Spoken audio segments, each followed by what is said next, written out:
দর্শক, মানব কণ্ঠ digital Facebook পেজে সরাসরি সম্প্রচার থেকে আপনাদের স্বাগতম। আমরা এখন আছি, এই মুহূর্তে আছি পদ্মা সেতু রক্ষা বাঁধ প্রকল্পর এরিয়া। গতকাল বিকেল 3টা থেকে যে ভয়াবহ ভাঙ্গন সৃষ্টি হয়েছে পদ্মা সেতু রক্ষা বাঁধ এরিয়ার প্রায় 300 মিটার এলাকা, গতকাল বিকেল 3টা থেকে ভয়াবহ ভাঙ্গন সৃষ্টি হয়েছে। এতে ক্ষতিগ্রস্ত হয়েছে সরকারি তথ্য মতে 8টি দোকান ও 10টি বসত বাড়ি। গত বছর নভেম্বরে প্রথম ভাঙন শুরু হয়। তারপর থেকে এই বছর জুনে, চলতি বছর জুনে আরেকবার ভাঙন সৃষ্টি হয়। তখনই সেতু কর্তৃপক্ষ ও পানি উন্নয়ন বোর্ড সমীক্ষা করেন যে পদ্মার তলদেশ থেকে মাটি সরে যাচ্ছে। সেই সমীক্ষার পরে তারা বলেছেন যে যে কোন বর্ষার মৌসুমে এই ভাঙনের তীব্রতা বাড়বে। সেই ফলপ্রসূতেই গতকাল বিকেল 3টা থেকে হইলো ভাঙনের তীব্রতা অনেক বৃদ্ধি পেয়েছে। তো আমরা এখানে স্থানীয় একজনের সাথে কথা বলতে চাচ্ছি, কথা বলে দেখি সে কি বলে। গতকালকে 3টার দিকে আমাদের এখানে আধা ঘন্টার মধ্যে প্রায় 10 থেকে 12টা বাড়ি আর 15 থেকে 16টা দোকান ঘর, এগুলো একবার নদীর তলদেশ থেকে ভেঙে আমাদের দোকানপাট সব একবার নদীর তলে চলে গেছে। একটা ঘরের কোনো মাল সামানও নিতে পারে নাই। একটি বিল্ডিং ছিল আমার চাচাতো ভাই স্বপন মাতবরের, এই স্বপন মাতবরের বিল্ডিং সহ আপনারা দেখতে পাচ্ছেন যে এই পুরো বিল্ডিংটাই মাটির নিচে চলে গেছে। একবারে ঘর থেকে যে খাট পালং বা মাল সামানা বের করবে সেই অবস্থাও ছিল না, বাইর করার কোনো সুযোগ সুবিধা পায় নাই। এরপর আবুল ভাষার মাতবর, রাজা মিয়া মাতবর, এদের যেই ক্ষতি হয়েছে এটা আসলে একটা অলৌকিক ঘটনা হয়ে গেছে গা।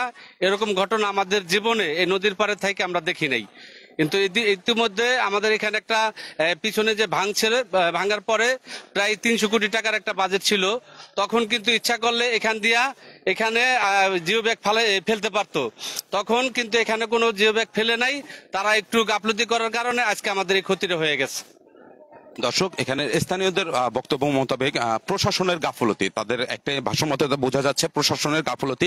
এখানে প্রায় 3 কোটি টাকার একটা বরাদ্দ আসছিল গত বছর নভেম্বরে যখন ভাঙছে। তারপরেই পাওবি পানি উন্নয়ন বোর্ড ও পদ্মা সেতু পানি উন্নয়ন বোর্ড ও সেতু কর্তৃপক্ষ দুই পক্ষ মিলে তারা সমীক্ষার পর 300 কোটি টাকার একটি স্থায়ী বেড়িবাঁধের চেষ্টা করেছে। আমরা ইতিমধ্যে সর্বশেষ পরিস্থিতি হিসাবে দেখতেছি যে গতকাল রাত থেকে সরকারি বরাদ্দ মোতাবেক কিছু জিও ব্যাগ ফালানো হচ্ছে। তো আমরা এই মুহূর্তে এখানের স্থানীয় রাজনীতি একজন ব্যক্তির সাথে কথা বলতে চাচ্ছি। জি, আমরা কালকে এসে দেখেছি, যখন খবর পাই যে হঠাৎ করে বেলা 3:30টার দিকে এই মাঝির ঘাটে ভাঙা শুরু হয়েছে। প্রায় আধা ঘন্টা 1 ঘন্টার মধ্যে অনেক দোকানপাট বিলীন হয়ে গেছে নদীগর্ভে, এবং কি প্রায় 15-20টা বাড়িঘরও বিলীন হয়ে গেছে। ফ্যামিলির বাড়িঘর একবারে নদীগর্ভে চলে গেছে। তারা মালামালও, বেশ কিছু বাড়িঘর আছে যে একটা মালামালও বের করতে পারেনি ঘরের তন। তো তারা নিজের যান নিয়ে পালানোর মতো অবস্থা হয়েছে। আমার জীবন দশায় এরকম ভাঙন কখনো দেখি নাই। তো সব, হ্যাঁ, আমরা ওই ঊর্ধ্বতম কর্তৃপক্ষ ডিসি সাভার ছিল, ইউনো সাভার ছিল, তাদের সাথে কথা বলছি। তারাও এখানে সহযোগিতার হাত, সরকারি তরফ থেকে সহযোগিতার কিছু হাত বাড়াইছে। ভবিষ্যতে তারা দেখবো বলছে। এবং এই পাশাপাশি আমি একটা গুরুত্বপূর্ণ কথা বলতে চাই, সেটা হলো এই বেড়িবাঁধটা স্থায়ী বেড়িবাঁধ হয়েছিল। এই স্থায়ী বেড়িবাঁধটা 0 পয়েন্ট পর্যন্ত, এই 0 পয়েন্ট পর্যন্ত 2বার ভাঙা দিয়েছে এই বর্ষা আসার আগে। কিন্তু কিভাবে স্থায়ী বেড়িবাঁধ হলো?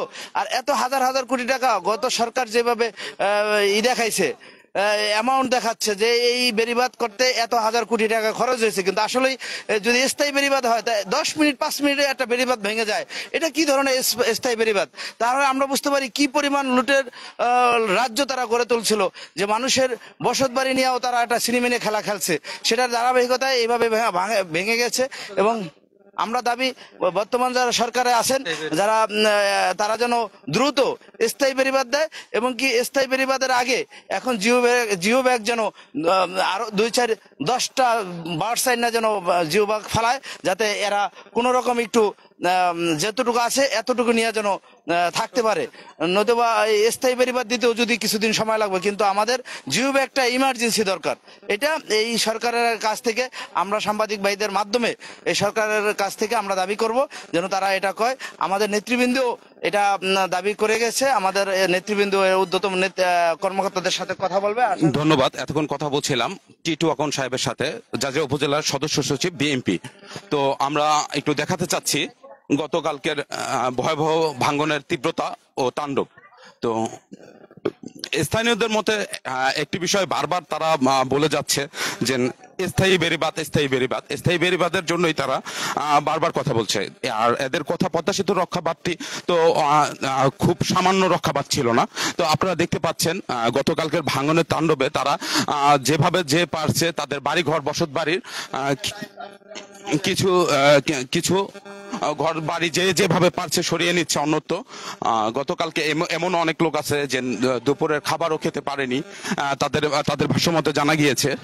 তো আমরা দেখাতে চাচ্ছি এখানে ইতিমধ্যে শরীয়তপুর জেলা প্রশাসক, জাজিরা উপজেলা নির্বাহী অফিসার তারা ভিজিট করেছেন। তো এখন দেখতে পাচ্ছেন গতকাল রাত থেকে এখানে জিও ব্যাগ ফেলানো হচ্ছে খুবই সামান্য পরিসরে, যা দিয়ে স্থায়ীভাবে কোনো এই ভাঙ্গন ঠেকানো যাবে কিনা সেটা কারো জানা নেই। তো আপনারা দেখতে পাচ্ছেন জিও ব্যাগ ফেলানোর কাজ চলছে। তো স্থানীয়দের দাবি দ্রুত স্থায়ী ব্যবস্থা করা। দর্শক, এই ছিল আমাদের কাছে সর্বশেষ আপডেট। মানবকণ্ঠ ডিজিটাল থেকে বরকত মোল্লা, জাজিরা, শরীয়তপুর।